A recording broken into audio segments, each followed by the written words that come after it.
After the positive response from my last Easter eggs video all about Universal Studios Florida, as promised, here's one dedicated to Universal's Islands of Adventure.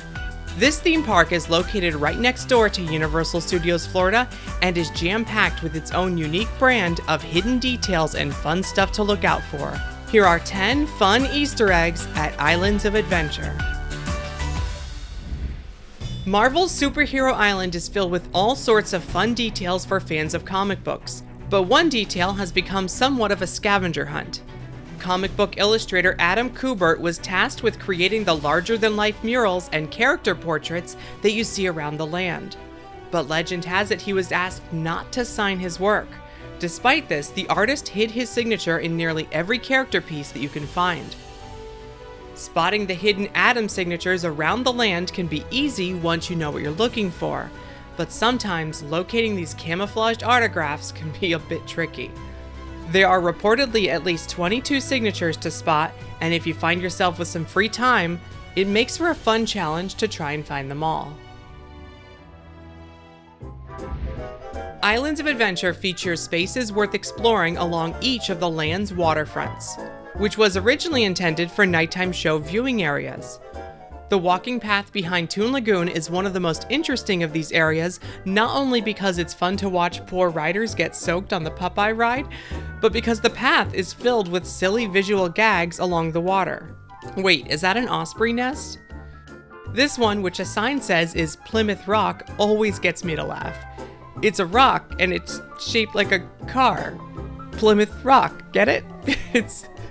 Never mind. There's this school of fish, which is just classic. And this one, which I feel like I might be the only person to ever notice, shows you where you might be able to find some buried treasure as X marks the spot. Hagrid's Magical Creatures Motorbike Adventure in the Wizarding World of Harry Potter Hogsmeade may be one of the resort's newest attractions, but it has quickly become one of its most beloved. This well-themed story coaster did replace another beloved attraction though, Dragon Challenge, or Dueling Dragons as it was known when it first opened. To pay tribute to the site's former occupant, you can find a mural right as you enter the interior portion of the queue for Hagrid's. It says Dueling Club and features the red fire and blue ice dragons posed in their never-ending battle just like they were at the original attraction's entrance.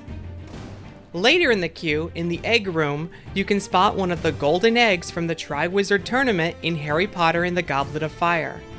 This golden egg was originally on display in the former Dragon Challenge queue, meaning that you can find tributes to both of the former coaster's iterations here. Port of Entry is the first area that everyone passes through when entering the park, and it's also one of the most well-themed. While you may not notice it, namely because the background music here is some of the best at any theme park ever, there are sound effects playing in multiple spots to help flesh out the area. You can hear what sounds like monks singing from this temple on the left. There are a bunch of cats meowing and birds chirping on this balcony. You can hear folks testing their luck at the Lucky Monkey Casino. Near the end of the street is a dance studio playing music and advertising dances that are related to the different lands of the park, including one referencing Merlin from the Lost Continent, whose area was removed to make way for the Wizarding World of Harry Potter. And right before you leave, you can hear the creaking of this bridge overhead. After entering Lost Continent from Seuss Landing, turn left at the never-ending puking water face statue guy, and head towards the park's lagoon. Here you'll find a bridge leading to a seating area behind the Mythos restaurant. If you listen carefully, you can hear the echoing screams of a troll that lives in this area. Why a troll? Because trolls live under bridges. This area is also great for getting away from the crowds or enjoying views of the roller coasters across the water.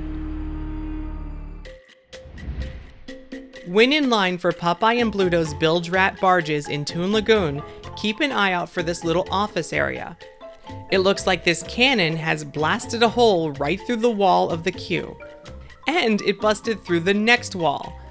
By the time you're outside, you'll be able to spot the Cannonball itself resting in this pole. It's pretty neat that you can look straight through several walls when you pass by. Once you're actually on the ride, look for this fast food drive-through window on your left. It's made to look like it's for the nearby Wimpy's Burgers restaurant, and you pass by it shortly after the ride starts. Fans of Jurassic Park may recognize this next one. Located in the Dino Store attached to the Discovery Center, you can find a copy of Alan Grant's fictional book, Dinosaur Detectives. It's a hardcover version of the book that Tim is carrying around in the original film. In the same store, you can also spot a copy of the real Jack Horner's Digging Dinosaurs. You may recognize similarities between these two books' designs, and that's probably because the character of Alan Grant was loosely based on Horner, who spent his career also trying to change the way that we look at dinosaurs. The new Jurassic World Velocicoaster attraction has another copy of Alan's book in its queue as well. Plus, you can spot a book on paleobotany from Ellie Sattler, and one of Ian Malcolm's newest books called How the World Will End. While you're in the Jurassic Park area, check out this often overlooked model at the entrance to the River Adventure ride. Not only does it feature some of the locations we have here at Islands of Adventure, like Camp Jurassic and the River Adventure itself, but it also features attractions that were designed for future expansions but never built. Jeep Safari was a ride concept that would have gone where Skull Island Reign of Kong is now. Helicopters would have been a Soarin'-type simulator ride, located where Harry Potter and the Forbidden Journey is. And an attraction that we used to have, Triceratops Encounter, is represented in this model, complete with its 3 barns. For now anyway, this model represents the past, present, and a future that never was for the Jurassic Park land. Getting back to Marvel Superhero Island, and its many interesting things to spot, like this street sign honoring Stan Lee, and various Daily Bugle newspaper boxes with stories about the self-appointed vigilante Spider-Man, you may also notice some interactive phones around the land. Pick up the receiver on this phone in front of the Spider-Man ride for all of the details from S.H.I.E.L.D. on the current crime-fighting situation. Or check out the Ultranet speakers across the street to find out what the bad guys are planning themselves. Calling all villains, thugs, and ne'er-do-wells. Word on the street is that the Avengers are engaged in an outer space battle to save the Earth. So it's a free-for-all here on Marvel Superhero Island. There's also a DoomNet box near Dr. Doom's Fearfall, which allows you to listen in on some of the ongoing battles in real time. This is Captain America. All Avengers, listen closely. Our individual attacks on Carnage are having no effect. We have to combine our efforts and act as one if we hope to defeat it. Although it has been getting a little bit more popular as a spot for Instagram wall photos, most guests aren't aware of this little alley in Hogsmeade tucked away between Honeydukes and the 3 Broomsticks. In addition to the cute candy window displays, you'll also be able to see the dishes magically washing themselves through this window at the 3 Broomsticks. This path is normally just used by team members who are heading to and from a backstage gate, but it's also a nice quiet escape from the park. If you're a fan of the Wizarding World and Butterbeer, or frozen Butterbeer like me, you should check out this new candle from SouvenirSense.com. Not only is it the most pleasant smelling Butterbeer candle that I've tried, it actually looks like it too. They have a few deliciously scented candles like Pandora's Night Blossom, with more to come. Use promo code PARKSTOP10 to save 10% at SouvenirSense.com.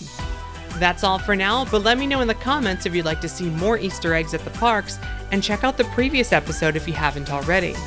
If you like what we do, consider joining our Patreon for exclusive content and early access. Thanks for watching. See you next time.